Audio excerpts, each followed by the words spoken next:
దేవునికి స్తోత్రం. మీ అందరికీ నా వందనాలు.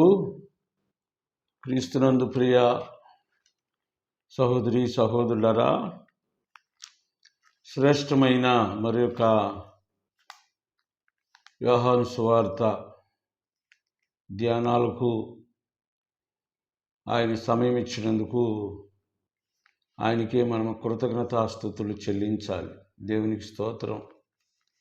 లెక్కించలేని స్తుతులు స్తోత్రాలు నా ప్రభువుకి ఈ వాక్య ధ్యానాన్ని చేయటానికి చేసిన సదుపాయాన్ని బట్టి చెల్లిస్తున్నాను. ఈ కార్యక్రమాలు మీకు ఆశీర్వాదకరంగా, ఆత్మానుసారంగా, జ్ఞానాన్ని బోధించేవిగా ఉన్నావని నేను గట్టిగా నమ్ముతున్నాను. కనుక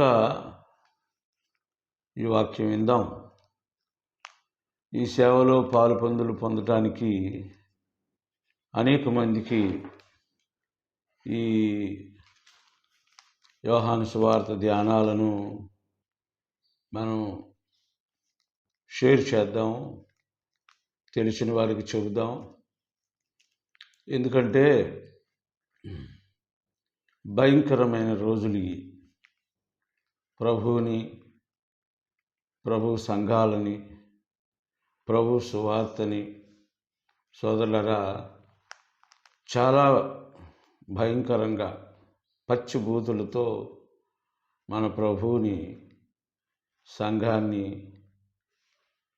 ఎవరో కొందరు చేసిన చిన్న చిన్న పొరపాట్ల కొరకు నిందిస్తున్నారు. పెద్ద మాటలతో ప్రభువుని అవమానపరుస్తున్నారు. కనుక సోదరులారా, ఎంత ఎక్కువగా మనము ప్రభు పని నమ్మకంగా చేస్తే అంత దీవెన మనకు కలుగుతుంది. వారి చెడ్డ ప్రచారం వల్ల సువార్త అబాస్పాలైపోవటమే కాకుండా విశ్వాసుల సంఖ్య తగ్గిపోవటం, సువార్త వ్యాపకం కుంటుపడటం జరుగుతుంది. సోదరులారా, ఇలాంటి పరిస్థితులలో మనం ఈ సోషల్ మీడియా, ఈ మాధ్యమాలను వాడుకొని సాధ్యమైనంత ఎక్కువ యేసయ్య పరిచర్య చేస్తే దానివలన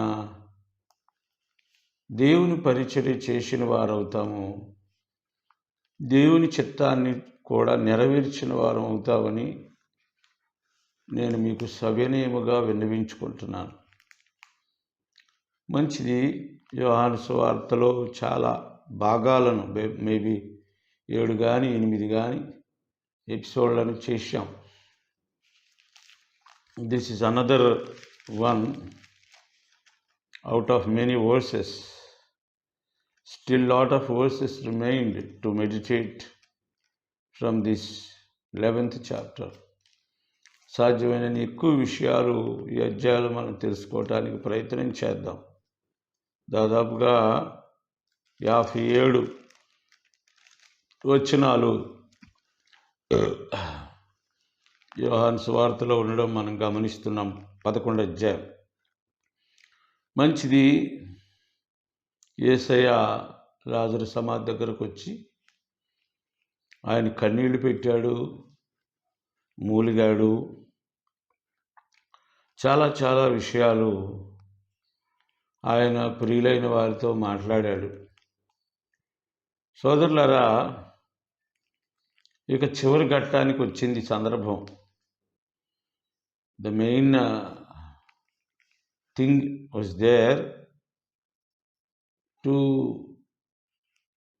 get him back, the Lazarus, from the grave, to get him back into life, the Lazarus.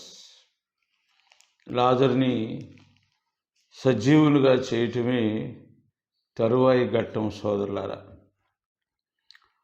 అయితే ఆ భాగాన్ని నేను చదువుతా చూడండి. 39వ వచనం. యేసు రాయి తీసివేయుడని చెప్పగా చనిపోయిన వారి సోదరి అయిన మార్త ప్రభువా, అతడు చనిపోయి 4 దినములైనది గనుక ఇప్పటికే వాసన కొట్టునని ఆయనతో చెప్పాను. సోదరులారా, చాలా ముఖ్యమైన మాటలు ఇక్కడ మనం చదువుకున్నాం. యేసయ్య అంటున్న మాట రాయి తీసివేయమని. అయితే మార్త అంటున్న మాట ఇప్పటికీ 4 దినములైంది కనుక ఆయన దుర్వాసన కొడతాడు కనుక అది అలాగే ఉండని అన్నట్టుగా మార్త మాట్లాడుతూ మనం గమనిస్తున్నాం. అంటే మార్తమ్మ ఇంకా ఫుల్ ఫ్లెడ్జ్డ్గా యేసయ్యను అర్థం చేసుకోలేదని మనం భావించాలి. ఆయన అన్నమాట ఏమిటి? రాయి తీసివేయమని. సోదరులారా, ఇక్కడ సమాధిని కూడా మనం కొంచెం తెలుసుకోవడానికి ప్రయత్నం చేయాలి. మన సమాధులు, మన భారతదేశం వారి సమాధులు lot of varieties, different varieties of graves, because the many religious people are living here and a lot of faiths have followed by the Indian people. Why? Because according to their traditions they used to build the graves as they suggested by their elders or what have written in their religious books. వారి గ్రంథాల్లో గ్రంథస్థం చేయబడినట్లుగా కావచ్చు, లేకపోతే వారి పెద్దలు సలహా ఇచ్చినట్లు కావచ్చు, వారి వారి సమాధులను కట్టుకుంటారు. కొందరికైతే బహుశా అవి కూడా ఉండకపోవచ్చు. కొందరిని ఏం చేస్తారంటే దహనం చేస్తారు, కొందరిని మట్టిలో పూడ్చిపెడతారు. ఎస్పెషల్లీ క్రైస్తవులు కూడా మట్టిలో పూడ్చిపెడతారు భారతదేశంలో. కానీ ఇశ్రాయేలు దేశంలో ఎక్కడ ప్రభువైన యేసయ్య తన పరిచర్యను చేశారో, ఏ జాతిలో ఆయన జన్మించారో, ఏ దేశంలో జన్మించారో ఆ దేశం ఇశ్రాయేలు కాబట్టి, బెత్లెహేము కాబట్టి, వారు సమాధులను ముందే తొలిపించుకొని ఆ సమాధులలో వారిని భద్రపరుస్తారు. తొలిపించుకునే మాట ఇక్కడ మనం వాడామంటే, తొలిపించటం అనే పదం రాళ్ల సందర్భంలో వాడినప్పుడే వస్తుంది సోదరులారా. కనుక రాళ్లల్లో, కొండల్లో, పెద్ద పెద్ద కొండలు ఉంటాయి అక్కడ. మన యేసయ్యని సిలువ వేసిన స్థలం కపాలం అనే స్థలం అంటారు. మనిషి పుర్రి వంటి అది కూడా ఒక ఎత్తైన కొండ లాంటిదే. కనుక వాళ్ళు ఏం చేస్తారంటే కొండలను తొలిపించి ముందుగానే ధనవంతులు బాగా ఆ గుహలుగా ఏర్పాటు చేసి వాటిలో వారి వారి పార్థివ దేహాలను ఉంచుకుంటారు సోదరులారా. అలా ఆ శరీరాలు కుళ్ళు పట్టిపోతాయి. But the grave is being called the name who had placed in that grave. ఎవరినైతే ఆ సమాధిలో పెడతారో అతడు కుళ్ళిపోయిన ఎముకలు మిగిలిన అది అతని సమాధి అని పిలువబడుతుంది. సోదరులారా, మనం జాగ్రత్తగా గమనిస్తే సమాధి ప్రపంచంలో ఉన్న వారి లెక్క వేరు, ఇశ్రాయేలు సమాధుల యొక్క లెక్క వేరు.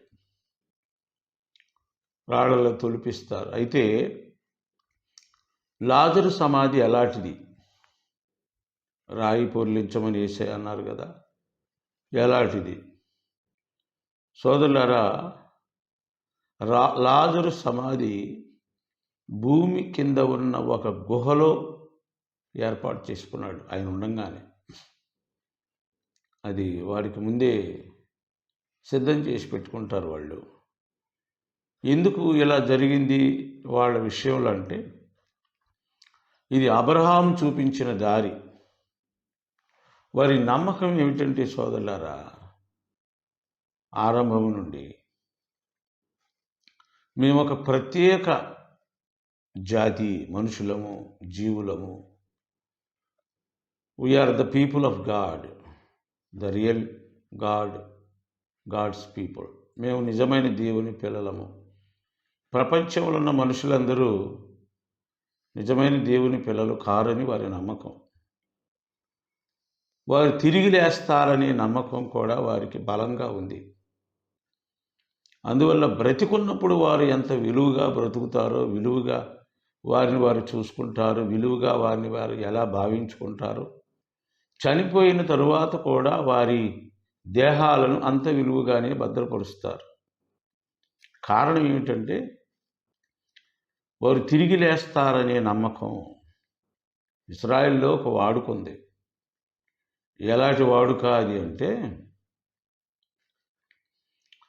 వారు ఐగుప్తులో పాతిపెట్టబడినప్పటికీ చనిపోయిన వారు, వాళ్ళు ఎక్సోడస్ అయ్యేటప్పుడు, when they exodus from Egypt to Conan, the promised land, they brought the bones what had in the grave,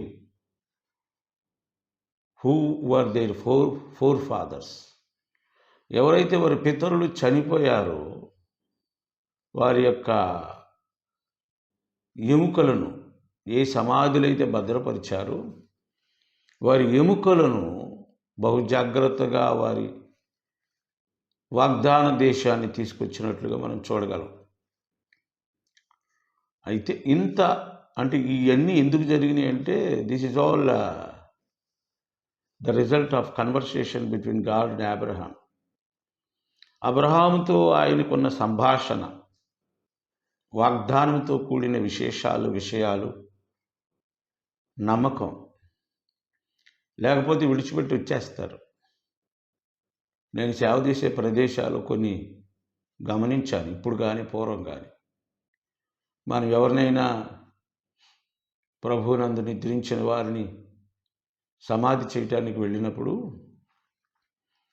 కొన్ని ఎముకలు బయటే ఉంటాయి, కొన్ని కుక్కలు బీక్కొని వెళ్ళిపోతుంటాయి. అంటే వారి పితరులు కానీ వారి కులాలలో, వారి మతాలలో, వారి ఆచారాలలో ఈ విషయాన్ని ఇశ్రాయేలు చూసినంత జాగ్రత్తగా కొంతమంది ఎంచలేదేమో, తెలియలేదేమో వాళ్ళకి. అందుకని వారు పట్టించుకోరు. కొంతమంది అనాథ శవాలైతే, తల్లిదండ్రులు లేని వాళ్ళు కానీ, దిక్కు లేని వారు కానీ, వాళ్ళని పైనే పెడతారు. అది అలాగే పాడైపోద్ది. సోదరులారు, కొంతమంది అన్నీ తెలిసి కూడా చేస్తారు ఇలాంటి చర్యలు. సరే, అది వారి నమ్మకం అది. అయితే వీళ్ళు ఇంతగా భద్రపరచడానికి కారణం ఏమిటంటే, పునరుద్ధానులవుతారు అనేది, అంటే తిరిగి లేస్తారు. ఇశ్రాయేలు పిల్లలు నశింపు కారు, వారు నిద్రపోతారంతే అనే ఒక నమ్మకం. ఈనాటి క్రైస్తవులది కూడా అలాంటి నమ్మకమే. క్రైస్తవ నమ్మకాలు చాలా గొప్పవండి. క్రైస్తవ నమ్మకాలు ఎంత గొప్పవైనా కొంతమంది గొప్పగా బ్రతకలేకపోతున్నారు. ఆ నమ్మకాలు లేక ఆ వాక్య భాగాలు లేక వారి ప్రభువు వారికి చూపించిన మాదిరి అనుసరించని కారణం చేత కొంతమంది ఈ క్రైస్తవ్యాన్ని, క్రైస్తవుల్ని, దేవుని సంఘాలని పెద్ద పెద్ద మాటలతో, సోదరులారా, కాని మాటలతో మాట్లాడుతున్నారు. ఎందుకంటే వీళ్ళ చర్యలు, యేసయ్య చెప్పారు ఒక మాట ఏమిటంటే, మిమ్ములను బట్టే కదా నా నామం అన్ని జనుల మధ్యలో అవమానపరచబడుతుంది అనే మాట. ఎవరు ఆ మిమ్ములు అనే మాట ఎవరిని గురించి ఉద్దేశించారు ప్రభు అనేసి అంటే తనను వెంబడించే వారి గురించే, తనని ప్రాణాతి ప్రాణంగా ప్రేమించే వారి గురించే, ఆయన గురించి ప్రకటించే వారి గురించే, ఆయన నామాన్ని పెట్టుకున్న వారి గురించి, పరిశుద్ధ బైబిల్ని ఎంతో జాగ్రత్తగా చంకలో పెట్టుకొని, చేతిలో పెట్టుకొని, బ్యాగులో పెట్టుకొని, ఆదివారం లేక ప్రతి నియామక కోటాలు లేకపోతే బహిరంగ సభలు ఏర్పాటు చేయబడిన ఉపవాస కోటాలకు ఎంతో జాగ్రత్తగా వెళుతూ ఆ బైబిల్ని దేవుడిని మోసినట్టుగా మోసుకుంటూ వెళ్ళేవారి గురించే మాట్లాడారు ఈ మాట యేసయ్య. ఈనాటి పనికిమాలిన నీచాతి నీచమైన చచ్చిన పురుగులు ప్రభు అయిన యేసు గురించి, యేసయ్య గురించి మాట్లాడుతున్నాయి అంటే మన నిమిత్తమే సోదరులారా, because of our attitude, life style, మన వ్యక్తిగత జీవితమే వారిని ప్రభు అయిన యేసయ్య గురించి కానీ, పరిశుద్ధమైన యేసయ్య సంఘాన్ని గురించి మాట్లాడటానికి కారణమైంది. మన వాళ్ళ సామెత ఉంది కదా, మన బంగారం మంచిదైతే అవతల వాళ్ళని అనవలసిన పని లేదని. అవును, ఈనాడు సంఘానికి వచ్చే నీవు కానీ నేను కానీ, బోధించే నీవు కానీ నేను కానీ సరి అయిన మార్గంలో నుండి చక్కగా బ్రతికితే అది దేవునికి మహిమను తెచ్చేదే కానీ సోదరులు ఎంతమాత్రం అవమానానికి తేదు. మా చిన్నప్పుడు మా పెద్ద పాస్టర్లు వాక్యం చెప్తుంటే మీటింగుల్లో కానీ మా సంఘాల్లో కానీ మేము విన్న మాట ఏమిటంటే, అరే బాబు, మీరు దేవుని సన్నిధికి వచ్చేవాళ్ళు ఒక్కొక్కరు ఒక్కొక్క పత్రికలు ఏం చేస్తారు? దినపత్రికలు ఈనాడు, ఆంధ్రజ్యోతి, సాక్షి, వీటన్నిటిని ఏం చేస్తారు? ప్రతిరోజు చదువుతారు. దాన్ని పత్రిక అంటారు. వారపత్రికలు ఉంటాయి, మాసపత్రికలు ఉంటాయి, లేకపోతే దినపత్రికలు ఉంటాయి. అలాగే క్రైస్తవులు కూడా, మారుమనసు పొంది బాప్తీసం పొందిన దేవుని బిడ్డలు కూడా పత్రికలే. It means they read every day, the world read every day your life. నీ జీవితాన్ని లోకం చదువుతుంది అనే విషయాన్ని కొంచెం మతిలో ఉంచుకోవాలి క్రైస్తవులైన వాళ్ళు. ఎందుకంటే అలా వాళ్ళు మనల్ని చదివినప్పుడు ఆ పత్రికలోని వార్త లేకపోతే ఆ సమాచారం సరిగా లేకపోతే ఆ పత్రిక రాయటానికి కారకుడైన ప్రభు అయిన యేసయ్య అవమానపరచబడతాడు. పత్రిక సరిగా లేకపోతే అండి, the founder of a paper should be discussed or hated or criticized. ఆయన్ని అవమానపరుస్తారు, ఎడిటర్ని, లేకపోతే ప్రధాన పత్రిక వ్యవస్థాపకుల్ని. చివరికి అది మనుగడలో లేకుండా పోద్ది. సోదరులారా, ఇది కూడా అంతే. మనం గనుక అంటే ఎవరి చేత వ్రాయబడ్డామో, మలచబడ్డామో, మార్చబడ్డామో, ఎవరి కొరకు మనం ఇక్కడికి వచ్చామో వాని సిద్ధాంతాలు, నియమాలు, నీతి, కట్టుబాట్లు లేక ఆయన బోధించిన బోధనల సారాంశం ప్రకారం మనం జీవించకపోతే మన మనుగడ కష్టం అవుద్ది. చివరికి క్రైస్తవ మనుగడ కష్టమైంది. ప్రభు అవమానపరచబడతాడు. యేసయ్య తను వెళ్ళిపోతూ చెప్పిన మాట ఏమిటంటే, మీరు సర్వలోకానికి వెళ్ళి సర్వసృష్టికి సువార్త ప్రకటించండి. The burden of the gospel laid upon the shoulders of his disciples or followers. సువార్త భారము తన 12 మంది శిష్యుల మీద పెట్టారు ఆయన. As well as the burden of the gospel transformed for their shoulder to you and myself. అపోస్తలుల భుజాల నుండి నీ భుజం మీదికి, నా భుజం మీదికి సువార్త అనేది సోదరులారా మార్చబడింది. We are the responsible persons to bring the word in a good way, righteous way, proper way. మనం మాత్రమే ఆ సోదరులారా సువార్తని చక్కగా దేవుని యొద్దకు లేదా మనుషుల మధ్యలోనికి తీసుకువెళ్ళగలం. అలా కాకపోతే ఇట్ విల్ బి రూయిన్డ్.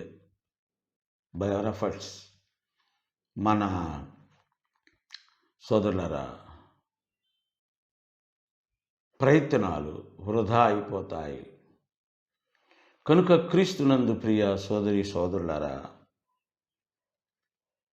క్రైస్తవ సిద్ధాంతం అనేది చాలా వాస్తవమైనది, సత్యమైనది, కొనియాడదగినది.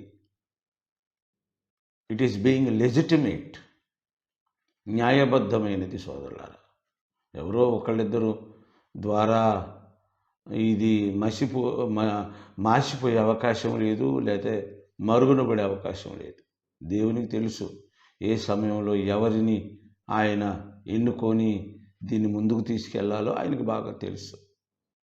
బైబిల్ని నాశనం చేయాలని పూర్వకాలం నుంచి ఎంతోమంది ప్రయత్నం చేశారు. ఒక ఆయన ప్రఖ్యాత మేధావి డొనాల్డ్ గారు తన పుస్తకంలో ఇలా రాశారు. ఒక పాడి మీద సచ్చిన శవాన్ని తీసుకువెళ్ళినట్లుగా బైబిల్ని తీసుకెళ్ళి సమాధి చేసి దాని మనుగడ లేకుండా చెయ్యాలని ఎంతోమంది ప్రయత్నం చేశారు. కానీ దాన్ని సమాధి చేయటం మోసుకు వెళ్ళిన వారి తరం కాలేదు. ఆ మోసుకు వెళ్ళిన వారు చివరికి మోసుకు వెళ్ళబడి సమాధిలో పెట్టబడ్డారు. కానీ బైబిల్ నేటికి నిలిచింది. It means the Christianity is alive now, or maybe it will be continued for ever and ever. ఎవడైనా దీన్ని నాశనం చేయాలంటే వాడి అంతాన్ని వాడే తెచ్చుకుంటున్నాడు, వాడి గోతిని వాడే తవ్వుకుంటున్నాడు. అయితే సోదరులారా, మన బాధ్యత, we have to be very responsible for the sake of the Lord Jesus Christ, for the sake of the kingdom of God, for the sake of the good news or gospel. మనం ఈ విషయంలో చాలా బాధ్యతాయుతంగా ఉండాలి. అయితే ఈ ఇశ్రాయేలు సమాధి చాలా ప్రత్యేకమైంది. అందున లాజరు సమాధిని గురించి ఒక్క మాట చెప్పుకొని మనం ముగించేద్దాం. ఇది ఎలాంటి సమాధి అంటే భూమి కింద ఉన్న ఒక గుహలో ఏర్పాటు చేయబడింది. దీంట్లోకి వెళ్ళాలంటే సోదరులారా, మెట్లను దిగి క్రిందకు వెళ్ళాలి. ఒక నిచ్చెన వేసుకొని క్రిందకు వెళ్ళాలి. అలాగా ఇది తొలచబడింది. ఆ తర్వాత దాని మీద ఒక రాయి ఉంచబడింది సోదరులారా. అంటే మన పాతకాలపు బావులు చూసారా, పెద్ద బావులు. ఇప్పుడు కూడా రాజస్థాన్ లాంటి కొన్ని ఉత్తర భారతదేశపు ఏరియాల్లో ఇలాంటి బావులు మనం చూడొచ్చు. వాటిని గిలక బావులు అని ఏదో అంటారు. కిందకి దిగి వెళ్ళి నీళ్లు తెచ్చుకోవాలి. అలాగే లాజరు సమాధి గుహలోనికి ఉంది. అది మెట్ల ద్వారా తొలచబడి కిందకు వెళ్ళే ఏర్పాటు ఉంది సోదరులారా. అది యేసే సమాధి అలా కాదు. అది ఎలాంటిదంటే ఫ్లాట్గా లోపలికి వెళ్ళొచ్చు, బయటికి రావచ్చు. There is no need to step down or step up to reach the Lord Jesus Christ where he placed him. అయితే ఒక సాదాగా అది చెక్కబడింది. మనం అలాగే లోపలికి వెళ్ళి అలాగే వెనక్కి రావచ్చు, కొండలోనికి వెళ్ళినట్టుగా. కానీ లాజరు సమాధి అలా కాదు. ఇది ఎలా అంటే క్రిందకి దిగి వెళ్ళాలి. అంటే ఇక్కడ ఏంటంటే మనం అర్థం చేసుకోవాల్సింది, అక్కడ ఉన్న భౌగోళిక పరిస్థితులను బట్టి, ఆ గుహ యొక్క సందర్భాన్ని బట్టి, పరిస్థితులను బట్టి సమాధులు తవ్వుకుంటారు. కొంతమందికి నేల మీద ఉన్న కొండలో తొలుచుకునే అవకాశం ఉంటుంది. మరి కొంతమందికి ఆ అవకాశం లేక క్రిందకు తవ్వుకునే అవకాశం ఉంటుంది. ఇక్కడ ఏం అర్థం చేసుకోవాలంటే మనం వారి వారి ఆర్థిక పరిస్థితులను బట్టి, వారి స్తోమతను బట్టి సోదరులారా, వారు ఆ సమాధిని తొలుచుకుంటారు అనే విషయాన్ని ఇక్కడ మనం అర్థం చేసుకోవాలి. మంచిది సోదరులారా, ఆ రాయిని తొలగించమని యేసయ్య చెప్పినట్టుగా మనం చూస్తున్నాం. తర్వాత వచ్చిన భాగాన్ని మళ్ళీ తర్వాత ప్రభు చిత్తమైతే ఆయన ఇచ్చిన అవకాశాన్ని బట్టి ధ్యానం చేయడానికి ప్రయత్నం చేద్దాం. అందాక సెలవు. దేవుడి మాటలు దీవించి ఆశీర్వదించునుగాక. చిన్న ప్రార్థన చేస్తాను. పరిశుద్ధుడా, జీవాధిపతి, నీ పాదాలకు వందనాలు, స్తోత్రాలు చెల్లిస్తున్నాను. నీ మాటలు నీ బిడ్డలు ప్రభువా ఆలకించి నాయన అర్థం చేసుకొని ఆ మాటలు ఏ రీతిగా వారిలో పని చేయాలో, ఏ రీతిగా వారి జీవితాలు వాటిని బట్టి నడుచుకోవాలో మీరే బోధించి, ఆలోచనిచ్చి, మనసిచ్చి, నడిపించి సహాయం చేయమని యేసుక్రీస్తు పరిశుద్ధ నామములో అడిగి వేడుకుంటున్నాము తండ్రి. ఆమెన్. ఆమెన్. అందరికీ వందనాలు.